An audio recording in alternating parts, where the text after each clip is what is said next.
A day in my life as a girl na mayroong jowang tattoo artist. Hello, hi! Magandang umaga! For today's ganap nga ay wala muna tayong mga tattoo sessions or home service. Kaya tara, samahan niyo muna kaming magpahinga at lumanghap ng sariwang hangin. Sa mga oras nga na ito ay pasikat pa lang ang araw. Pero ako lang ba yung gustong bumabiyahe ng mga ganitong oras? Yung tipong aabutan ka sa daan ng pagsikat ng araw at malalanghap mo yung sobrang sariwang hangin. Kaya naman, sinikap talaga namin gumising ng ganito kaaga. Hindi madilim at hindi rin naman ganun kainit sa daan. Ang pupuntahan nga pala namin ngayon ay 1.5 hour ang layo mula sa amin. Grabe, alam nyo ba, view pa lang sa daan, sulit na sulit na. Pupunta nga pala kami ngayong araw sa La Vie Adventure Trail. Sa mga hindi nakakaalam, ito nga pala yung dating Camp Paraiso na located sa Bungabon, Nueva Ecija. Along the way, makikita nyo rin at madadaanan dito yung Labi River. So dito, pwede kayong mag-stop over para mag-picture-picture at mag-take ng videos kasama ang barkada. O diba, sabi naman sa inyo, sa daan pa lang, sulit na sulit na. Hindi na nga pala ako nakapag-take ng video nung nag-touchdown kami sa Lavi. Pero eto na yun guys, Touchdown La Vie Adventure Trails. Alam nyo ba, bagay na bagay ito sa mga tao na gustong gusto ang nature. Kaya hayaan nyo na iparinig ko sa inyo kung ano yung naririnig namin that time.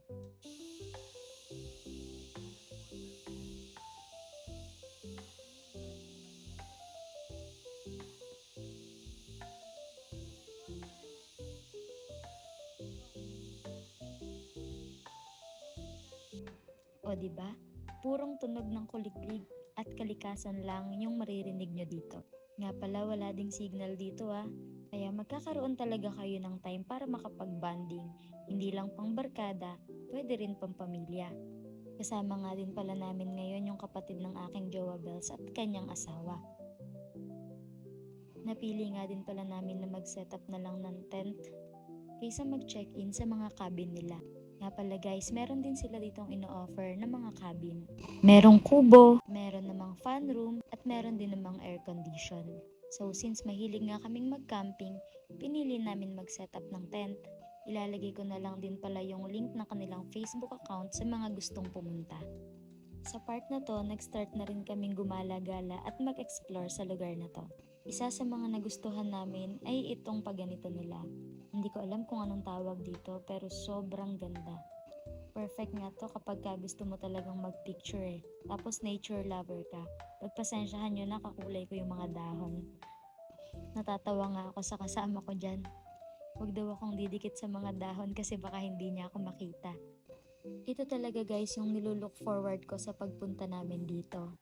Bukod sa makalanghap ng sariwang hangin, ay maranasan ding maglublob at magtampisaw sa pinagmamalaki ng lavi na Picaw River.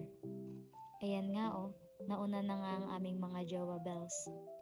I-recommend ko rin pala sa inyo guys na magbaon kayo ng goggles o di kaya naman bumili.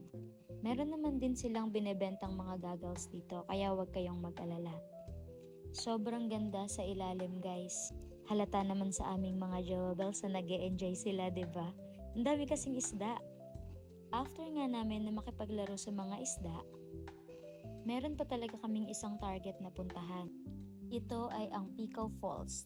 Hindi ko alam kung Picaw Falls talaga itawag doon, pero falls siya. Nilakad lang namin siya ng 5 minutes mula sa Picaw River. Ingat-ingat din guys sa paglalakad dito kasi medyo mabato at medyo matarik. So required talagang may jowa. Cheers! Kidding aside guys, may enjoy mo rin talaga yung paglalakad papunta ng fall. Marami din kasing mga bago sa paningin ko. Kagaya na lang ng iba't ibang insekto na nakita ko dito. Grabe guys, dito ko lang nakita yung iba-ibang kulay ng mga insekto. Kagaya na lang ng isang to guys. Ngayon lang ako nakakita ng centipede na iba-iba yung kulay. Wag nyo ako i-judge hindi kasi ako talaga pala tingin ng ganito. Para bang kinikilabutan ako ganun. Pero sa personal guys, ang ganda niya pala. Ewan ko ba naman din dito sa jowa bells ko, ang daming napapansin. Alam nyo ba yung centipede na yun, nakuha niya yun sa ilalim ng tubig. Kinuha niya daw yun kasi gusto niyang sagipin. At nagtagumpay naman siya, nasagip naman din niya. Nandito nandito na nga pala kami guys sa may Pico Falls. Mukha lang siyang maliit sa video, pero sa personal sobrang ganda. Malinaw, at mas mag-e-enjoy kang sumisid dahil medyo malalim sa part na to. Like hanggang bewang ko siya, ganun. Alam nyo ba, habang nandito ako, na-realize ko lang din na kung gaano kagaling si Lord. Na paano niyang ginawa yung mga ganito kagagandang lugar. Kayo din ba? Na-amaze din ba kayo kapag nakakakita kayo ng mga ganitong lugar? Kasi ako, amaze na amaze. At sa mga ganitong lugar, dun ako nare-relax.